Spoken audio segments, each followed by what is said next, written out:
മലയാളത്തിലും തമിഴിലുമൊക്കെ തിളങ്ങി നിന്ന നടി മോഹിനി തന്റെ കരിയറിലെ ചില അനുഭവങ്ങൾ തുറന്നു പറഞ്ഞു. 1994 റിലീസ് ചെയ്ത പ്രശാന്ത് നായകനായ കൺമണി എന്ന ചിത്രത്തിലെ ഉടൽ തഴുവ എന്ന ഗാനരംഗം തന്റെ മനസ്സിന് വിരുദ്ധമായാണ് ചെയ്യേണ്ടി വന്നതെന്ന് മോഹിനി വെളിപ്പെടുത്തി. സംവിധായകൻ RK സെൽവമണി ആവശ്യപ്പെട്ട സിംസ്യൂട്ട് രംഗം താൻ ചെയ്യാൻ വിസമ്മതിച്ചെങ്കിലും ഒടുവിൽ സമ്മർദ്ദത്തിന്റെ മുന്നിൽ വഴങ്ങേണ്ടി വന്നുവെന്നാണ് മോഹിനി പറയുന്നത്.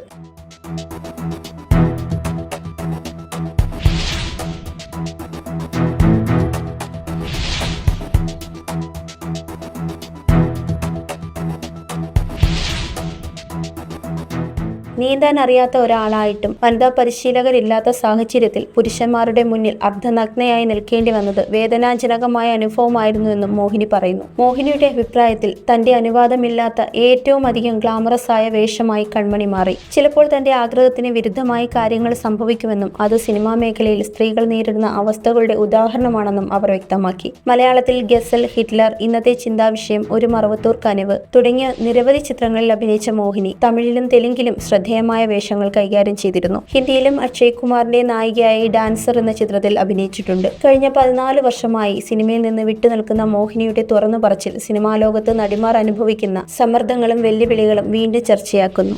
Zag news. നേരിന്റെ വാർത്തകൾ നിങ്ങളുടെ വിരൽത്തുമ്പിലെത്താനായി സാഗ് ന്യൂസ് ചാനൽ സബ്സ്ക്രൈബ് ചെയ്തും ഷെയർ ചെയ്തും ഒരു ശരിയായ മാധ്യമ നിലപാടിനൊപ്പം നിൽക്കാൻ ഞങ്ങൾ നിങ്ങളെ ക്ഷണിക്കുന്നു.